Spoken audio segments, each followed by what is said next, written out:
So what is the good life?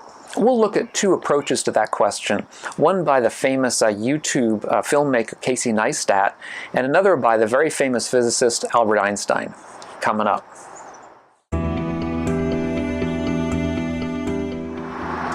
Hey folks, so I'm Doug Smith. I'm study director at the Secular Buddhist Association. That's secularbuddhism.org. And if you're new to the channel and interested in helping to promote a wiser and a kinder and a less stress-filled world, consider subscribing to the channel. We'll have talks like this out roughly once or twice a week on Mondays and most Thursdays. So if you're signed up, you won't miss them. So what makes a life good? What makes a life worth pursuing? This is a question that has interested philosophers ever since the time of ancient Greece, and also the kind of question that interested the Buddha very much. But it also interests a lot of other people. People who may not realize that they're standing on top of a mass of past interest in this question. And one YouTube filmmaker that I very much enjoy watching is Casey Neistat. Some of you probably will have heard of him. He's one of the most famous people who makes films on YouTube, and he has an interesting life story. Basically, he dropped out of high school at age 15. He got his girlfriend pregnant, and that's the reason he had to drop out of high school. And he spent years washing dishes in a local restaurant, basically saying he hated the job all the time he was doing it, trying to think of a way out of this predicament. He loved making films, and he decided basically on the spur of the moment, with almost no money, to move to New York City, which is one of the most difficult and expensive places to live. And he basically talks about slumming it in New York, living in what may be the equivalent of homeless shelters for years, and trying to make enough money to support both himself and his young son. And as we know, he made it big. It's a very compelling story. In one of his videos, which I will link up here on the screen somewhere, he talks about his biggest failure. And his biggest failure, he says, went like this. What happened was, early on in his career, when he was in his 20s, he had the skill and ability to actually get a show bought by HBO. It was a show that he was making and starring in. He filmed the show, and then it was sold to HBO.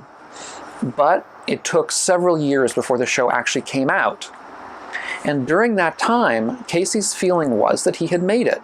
He finally had the money that he had wanted to support himself and his son in at least a reasonable standard of living. He had the accolades, the interest from people within his own filmmaking community to know that he was good enough to get a show on HBO of all places, really, which would have been his preferred location. Basically, he felt he'd made it. And as a result, he did what we might call resting on his laurels. For several years there, while the show was in limbo, having been bought but not having been aired yet, he did, he says, virtually nothing. He sort of rested, had a good time, enjoyed himself. But then, once the show came out, he realized that he'd made a big mistake. He realized the upshot of this question, this issue he'd gotten himself into, was that you never really make it. And as he says, "This will never happen again in my life. This is me, and this is the horrible, hard-fought lesson that was my HBO series." So the takeaway, you've never made it. With each success must come a newer and more ambitious goal. You haven't crossed the finish line until you die broke, leaving the world a better place than when you found it. So Casey Neistat's vision of the good life is a life where you've never really made it, where you're always struggling to find the next big thing, the next mountain to climb, the next more ambitious goal. Now, at least as he puts it here, those final goals, or those goals along the way, don't have to do with money per se, because he's saying you die broke. In other words, he's not saying pile up all the money you can. And he's also saying leave the world a better place than when you found it. So whatever these goals are, they're goals that make the world a better place. On the other hand, Albert Einstein had a different opinion about the good life, as we might put it. In a message that was recently sold at auction. It's been in the news, I guess a few months ago. It sold for some large amount of money because people like to own some particular piece of Albert Einstein's writing. Albert Einstein said, "A calm and modest life brings more happiness than the pursuit of success combined with constant restlessness." So here, the goal in life is something more like happiness. A calm and modest life is what we should look for if we want to attain that end. And Einstein contrasts that life, the good life, with a life that is involved with the pursuit of success, which only brings restlessness. There are a couple interesting issues here to say. First of all, Casey Neistat's take on the good life is, I would say, a very American take. It's an understanding of the good life where the person is really identified with their job, with their career. The notion of constant striving, of a striving that never lets up, of a striving that always looks for the next big thing, is again a very American kind of take. I know many people from Europe who have a very different understanding of their own identity, which isn't so much bound up in the notion of a career, of some way that you might make money. Even if money isn't the actual object, nevertheless, they may say that the goal of life is more family-oriented, perhaps, that the goal of life is to have a good family. And in that case, if you're seeing your goal in life as to have a good family or to have good friends, there isn't the same idea of newer and more ambitious goals to achieve, because there aren't any.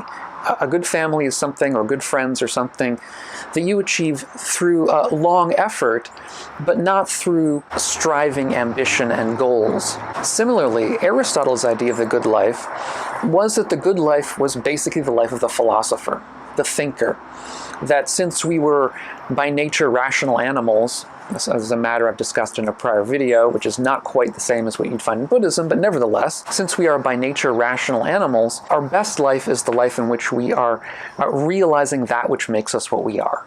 And since we're rational, if we're exercising our rational capabilities in a full lifetime, that is the good life. So basically it's a life of philosophical contemplation. And again, in this kind of life also, there isn't the notion of a hierarchy of goals, one on top of the other, that are supposed to be achieved, each one being bigger and more ambitious than the last. Now, what does the Buddha say about this kind of stuff? It might be interesting for us to look at, because some of it is not as well known. When it comes to this kind of effort, this kind of forceful effort, we may think, well, the Buddha is not going to really go for that. But the Buddha, in fact, is on both sides of this issue, and I think it's important to see both sides. In one sutta on the mindfulness of death, he asks us to contemplate our own difficult parts, the parts of us, impulses that we have that are not skillful.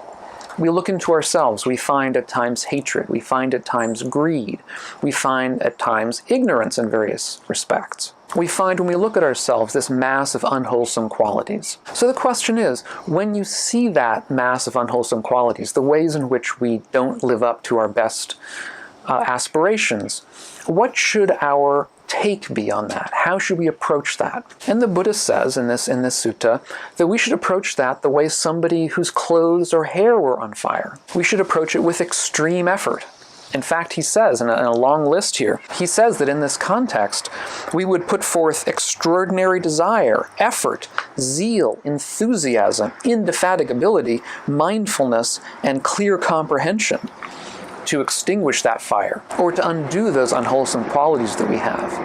And this is a real notion of striving, of putting forth an enormous amount of effort. And in the context of the sutta, we're to do this because we're mindful of death. We're mindful that we have a limited amount of time on earth. However, in a different sutta, in the Sonna Sutta, he echoes more of Einstein's line. He says that we should consider effort the way a lute player would consider a lute. That is, if energy is aroused too forcefully, that just tends to cause restlessness. This is what Einstein said. And by the same token, if we don't arouse enough energy, that causes lethargy and tends to lead to laziness. Now he's sounding a little bit more like Casey Neistat. If you tune the lute too tightly, it's very difficult to play properly. And if you tune the lute too loosely, of course, the strings are not playable at all. So the important thing is to find the balance. But I would say more important than the amount of effort we put in is the ends to which we put that effort. What are we directing our goals at? What kind of success? Now, Casey Neistat says it's not about money. At least he says that you will die broke. You should die broke. On the other hand, there's no doubt that one of the things that he also says is that he was spurred on by the poverty that he felt as a child, as a teenager with a young son. And so part of, I think, the effort that pushes him is an effort to make sure that his family has enough funds to survive. And that, of course, is very sensible. Casey Neistat also says to leave the world a better place. Now how? How are we going to leave that world a better place? what kind of effort do we need to make to do that? Is it enough to have artistic success and make nice videos or nice movies that make people smile?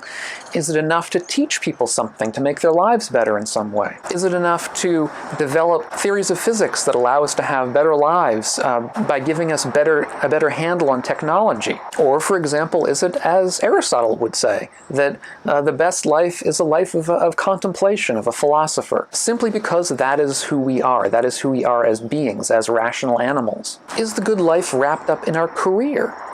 The way Casey Neistat seems to say. That is, in a career that involves one big thing after the other, where we're trying to find bigger and bigger fish to fry, as it were. Or is the good life more about family and friends? Or is it more about contemplation? Or, as the Buddha might say, more about wisdom and renunciation? The kindness that we show to one another helps make the world a better place. The wisdom that we bring to our lives allows us to see ways in which we can make the world both better for others and better for ourselves. And I would say, insofar as we see our goal as one of constant striving, of never being finished, of in some sense never having made it, we're condemning ourselves to a world of stress, of constant stress. Now, there's a question what we mean by having made it. Does that mean that we have reached awakening? Does it mean that we have reached a stage where we can be lazy? But it's one thing, I think, to put aside concepts like making it, and another thing to say that there is no such thing as having made it, that we have to keep striving for the bigger and the bigger and the bigger goal. But I think the bigger question here is, what do you all think about this? What do you feel about the difference between Casey Neistat's understanding of the good life, insofar as he says it, and Albert Einstein's? Are they compatible even? In a sense, they probably are, if you understand them in a particular way. Or do you feel one of them is clearly better than the other? And why? I'd be interested to know. So put your comments and your questions down below. They'll be of use both to me and I think to everybody else reading and seeing the video and reading them. So I hope this has been useful to you.